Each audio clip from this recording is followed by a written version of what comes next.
আসছে আবার শবর ডেফিনেটলি আরও বেশি থ্রিলিং আগের দুটো শবরের ইনস্টলমেন্টের থেকে। তার বহু বহু কারণ আছে। নাম্বার ওয়ান, এই ছবিটায় স্ক্রিপ্টটা ভীষণ টানটান এবং এখানে এমন এমন সব ঘটনা ঘটছে, সেটা ranges from cyber crime to lot of other things, এবং পুরো বিষয়টাই ভীষণ থ্রিলিং। নাম্বার টু, এটা ট্রাভেলগ থ্রিলার, কারণ এখানে শবর কলকাতার বাইরে যাচ্ছে, প্রথমে চন্দননগরে যাচ্ছে, তারপর লখনৌতে যাচ্ছে, এবং সেই কারণে ভিজুয়ালগুলো ভীষণ ভীষণ ইন্টারেস্টিং এবং আরও বেশি পেসি। অনেকগুলো কারণ রয়েছে এবং সবকটা বলে ফেললে আর কি ছবির খানিকটা মজা নষ্ট হয়ে যাবে। মুখে প্লাস্টিক, গলায় ফাঁস, তার আগে রিপ্ট।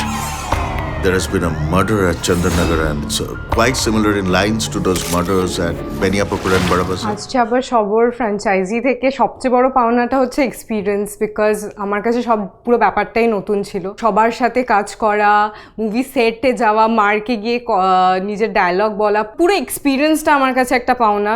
অ্যান্ড স্পেশালি অরিন্দমদার টিমের জন্য বলবো যে they treated me like I am a baby to them. So এই সব কিছুই আমার কাছে একটা পাওনা।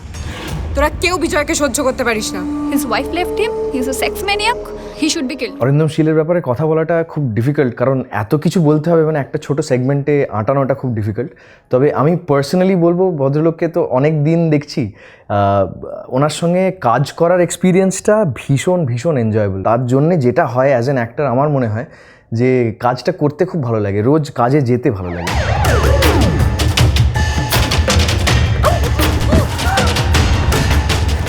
আসছে আবার শবর, 19শে জানুয়ারি রিলিজ করছে এই ছবি, এবং এই ছবির বিষয়ে আরও আপডেটস পাওয়ার জন্য সঙ্গীত বাংলা দেখতে থাকুন। Run, run, run, all you can.